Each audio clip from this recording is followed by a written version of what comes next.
गाड़ी में इंजन की एक लाइट जलती है और साथ में आता है एक कोड जो अक्सर गाड़ी मालिकों को परेशान कर देता है P0193। तो आज हम इसी कोड के रहस्य को सुलझाने वाले हैं।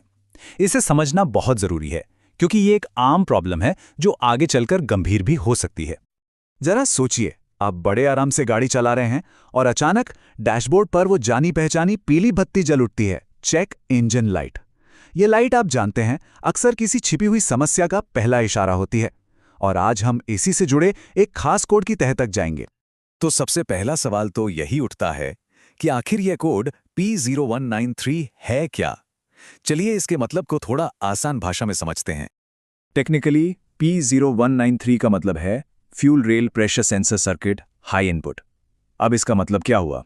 आसान शब्दों में इसका मतलब है कि गाड़ी का जो कंप्यूटर है, जिसे हम PCM कहते हैं, उसे फ्यूल रेल प्रेशर सेंसर से एक बहुत ही हाई वोल्टेज का सिग्नल मिल रहा है। मतलब जितना होना चाहिए उससे कहीं ज्यादा।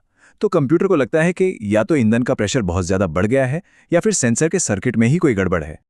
इससे समझने का एक और भी बढ़िया तरीका है। सोचिए, जैसे डॉक्टर हमारे शरीर का ब्लड प्रेशर चेक करते हैं, है ना?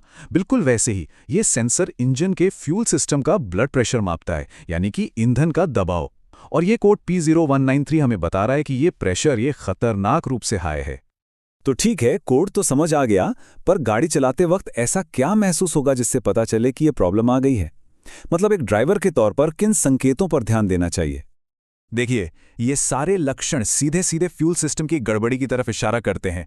चेक इंजन लाइट तो जलेगी ही, वो तो पक्का है, पर साथ ही हो सकता है गाड़ी स्टार्ट होने में नखरे करे या फिर चलते चलते झटके ले। माइलेज अचानक से गिर सकता है और कुछ केसेस में तो एग्जॉस्ट से काला धुआं भी निकलता है।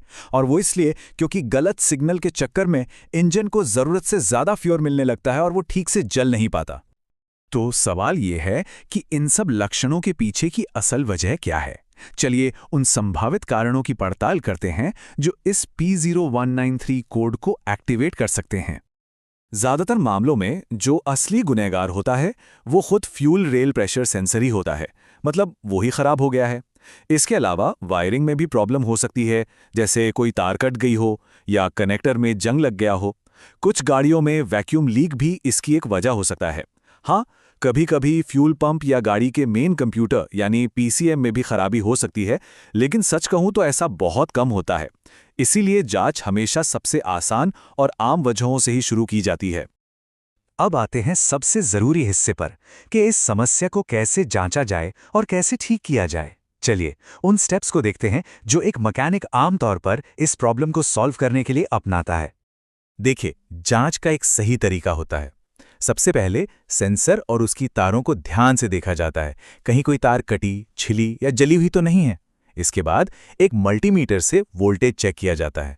नॉर्मली तो सिग्नल 5 वोल्ट से कम होना चाहिए, लेकिन अगर वो लगातार 4.5 या 5 वोल्ट पर ही अटका हुआ है तो ये एक बड़ा संकेत है कि कुछ तो गड़बड़ है। फिर एक फ्यूल प्रेशर गेज लगाकर असली दबाव मापा जाता है। इससे ये साफ हो जाता है कि सेंसर गलत रीडिंग दे रहे हैं या दबाव सच में ज्यादा है। और अगर ये सब कुछ नॉर्मल है तो फिर शक सीधा सेंसर पर ही जाता है और आखिर में उससे ही बदलना पड़ता है। अब इससे पहले कि हम आगे बढ़ें, एक बहुत जरूरी चेतावनी है। इस पर ध्यान देना बेहद जरूरी है, खासकर अगर कोई इसे खुद ही ठीक करने की सोच रहा है तो। ये बात बिल्कुल गांठ बांध लीजिए। गाड़ी का जो फ्यूल सिस्टम होता है वो बहुत ज्यादा हाई प्रेशर पर काम करता है। इसे बिना सही जानकारी और सही औजारों के खोलना आग लगने या गंभीर चोट का कारण बन सकता है।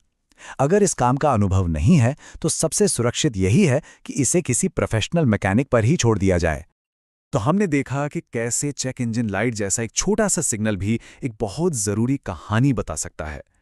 ये हमें एक अहम सवाल पर लाकर छोड़ता है, अपनी गाड़ी के इन संकेतों को समझना आखिर इतना जरूरी क्यों है।